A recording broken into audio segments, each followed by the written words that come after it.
நமது மார்க்கம் உருவம் வரைவதை மிக வன்மையாக கண்டிக்குது. உருவம் வரைகிறத வன்மையாக கண்டிக்குது. ஹஜ்ரத் இப்னு அப்பாஸிடத்தில் ஒருவர் வந்தார்.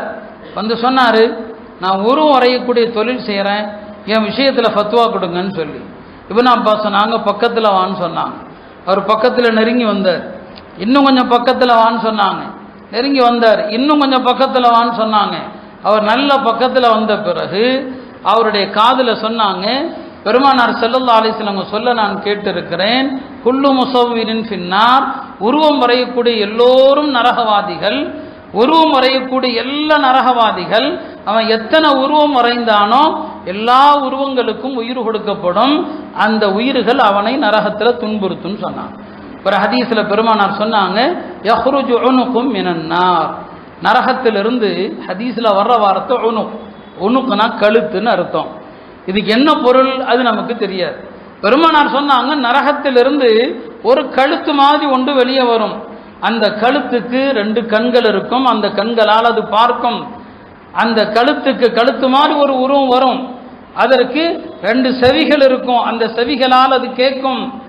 அந்த கழுத்து மாதிரி தெரிகிற அந்த உருவம் இருக்கிறது, அதற்கு ஒரு நாவும் இருக்கும், அந்த நாவால் அது பேசும்.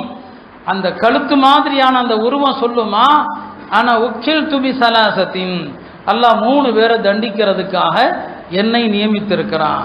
3 பேரை தண்டிக்கிறதுக்கு, அல்லாஹ்வோடு இணை வைத்தவர்களை தண்டிப்பதற்கு, உலகத்தில் மக்களை அநியாயம் செய்து கொடுங்கோல் ஆட்சி செய்த சர்வாதிகாரிகளை தண்டிப்பதற்கு. 3வது யார் தெரியுமா?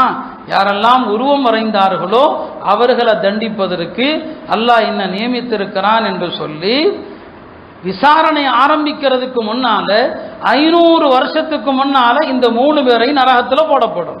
எப்படி சொர்க்கத்திற்கு சில பேர் விசாரணை இல்லாம போவாங்களோ, நரகத்திற்கு சில பேர் விசாரணை இல்லாம அனுப்பப்படுவாங்க. 500 வருஷத்துக்கு முன்னால இந்த 3 பேரை நரகத்தில் போடப்படும். அருமையானவர்களே, உருவம் வரைகிறது, கையால் வரைகிறது, அது எல்லா அறிஞர்கள்ட்டையும் ஹராம். உருவம் கையால் வரையக்கூடாது. இப்போ நம்ம பிள்ளைங்க ஸ்கூலில் படிக்கிறாங்கன்னா பாடத்திட்டம் கட்டாயம் நிர்பந்தம் என்று இருக்குமானால் ஒரு நிர்பந்தத்திற்கான சட்டம் வேற, வரைஞ்சுதான் ஆகணுங்கிற கட்டாயத்தில் செஞ்சால் அது வேறு விஷயம். ஆனால் எந்த நிர்பந்தமும் இல்லாமல் ஓவியம் வரைகிற கலையை படிக்கிறது ஹராம். ஒரு முஸ்லீம் ஓவியம் வரையக்கூடாது, உருவங்களை வரையக்கூடாது. மரங்கள் வரையலாம், இயற்கைகளை வரையலாம், இயற்கை வரையலாம், ஆனால் உருவம் வரையக்கூடாது. ஆனால் இன்னைக்கு பிள்ளைங்க யாருடைய ஃபோட்டோவையாவது அழகா வரைஞ்சிட்டா, என் பிள்ளை அழகா வரைஞ்சிருக்கிறான்னு சொல்லி பெருமைப்படுறோம், என் பிள்ளை அருமையாக வரைஞ்சிருக்கிறான்னு சொல்லி பாராட்டுறோம். உருவங்களை வரைவது ஹராம், கையால் வரைவது அது மார்க்கத்தில் தடுக்கப்பட்டிருக்கு. இந்த ஃபோட்டோ வீடியோக்கள் இருக்கிறது, அது வந்த நாள் முதல் அதில் பலவிதமான சர்ச்சைகள் கருத்துக்கள் இருக்குது. நான் என்ன சொல்கிறேன்னா, ஒரு விஷயம் ஹலாலா ஹராமா என்று கருத்து வேறுபாடு வந்துவிட்டால் பெருமானாருடைய ஹதீஸுடைய தீர்வு என்ன? எது உறுதியா ஹராமோ அதை விட்டு விலகி இருக்கணும், எது உறுதியா ஹலாலோ அதை செய்யணும். எது ஹலாலா ஹராமான் சந்தேகம் வந்துருச்சோ அது சந்தேகத்திற்கிடமானவைகள். அதில் ரசூல் ஸல்லல்லாஹு அலைஹி வஸல்லம் ஹுக்கும் என்ன, சட்டம் என்ன, அதை விட்டும் தூரமாகவே இருங்க. இந்த ஃபோட்டோ வீடியோக்கள் நிர்பந்தங்களுக்கு கூடும். இப்போ நம்ம எல்லாருமே இல்லையா, ஒரு தேவைக்கு எடுத்தோம், எஸ்ஐஆருக்காக எடுக்கிறோம், ஒரு பாஸ்போர்ட்டுக்காக எடுக்கிறோம், அரசாங்க சட்டங்கள் அரசாங்கத்தினுடைய ரூல்ஸுகளுக்காக நாம் எடுக்கிறோம், அதெல்லாம் கூடும், அதில் பிரச்சனை இல்லை. ஆனால் மற்ற நிகழ்வுகளை எடுக்கிறது, அது யாராக இருந்தாலும் சரி, நானாக இருந்தாலும் அது தப்பு தான்.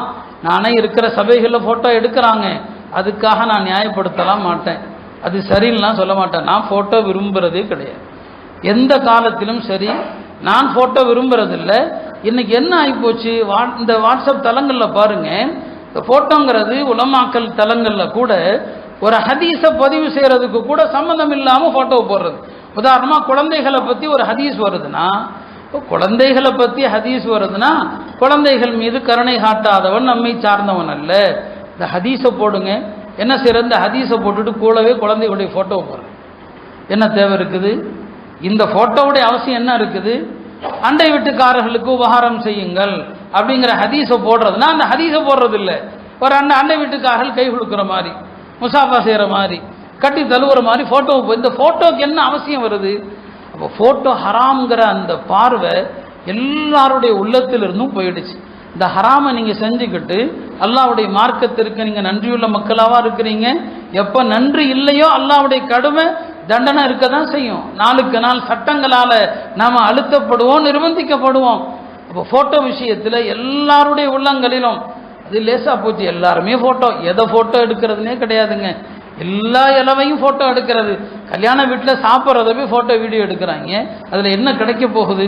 அதனால் என்ன துனியாவுக்கு என்ன இருக்கு? ஏதாவது ஒரு சின்ன லாபம் இருக்குதா? அப்போ மார்க்கம் இந்த விஷயங்களை எல்லாம் வன்மையாக கண்டிக்கிறது. நாம் அந்த மாதிரியான தவறுகளை செஞ்சுக்கிட்டு தான் இருக்கிறோம். நபி ஸல்லல்லாஹு அலைஹி வஸல்லம் திரும்ப திரும்ப சொல்லுவாங்க, இன்ன அஷத்தன் நாஸி அஸாபன் யௌமல் கியாமத்தில் முஸவ்விரூன், மறுமையில் கடும் தண்டனைக்குரியவர்கள் இந்த உருவம் வரையக்கூடியவர்கள் தான். எனவே இந்த விஷயத்தில் மார்க்கம் சொல்லக்கூடிய இந்த கட்டளைகளை நாம் பேணணும். நம்ம